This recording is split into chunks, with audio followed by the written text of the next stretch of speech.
In today's video, I'm going to teach you how to take payments in GoHighLevel.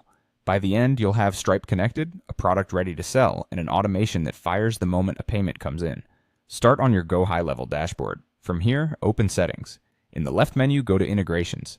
You'll see a list of available connections. Use the search bar if needed to quickly locate the payments integration for Stripe. When you find it, click Manage. On the next screen, choose Connect, then select Connect with Stripe. You'll be taken through Stripe's secure authorization flow.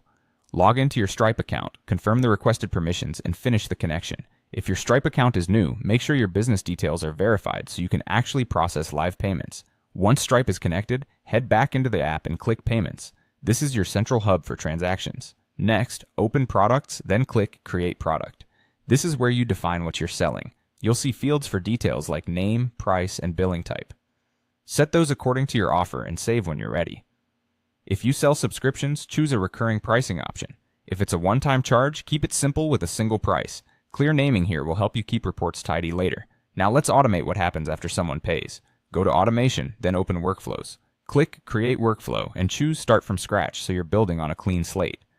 At the top, click Add New Trigger. In the trigger options, use the search to find payment-related events.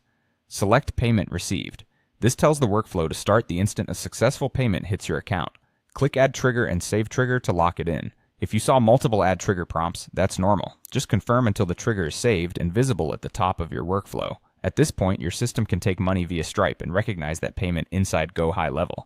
From here, you can extend the workflow with your preferred follow-up actions, like sending a confirmation email, tagging the contact, or granting access to a course.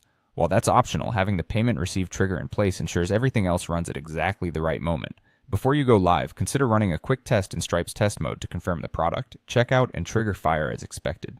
That's it. Your payments pipeline is connected, your product is ready, and your automation is waiting to work for you.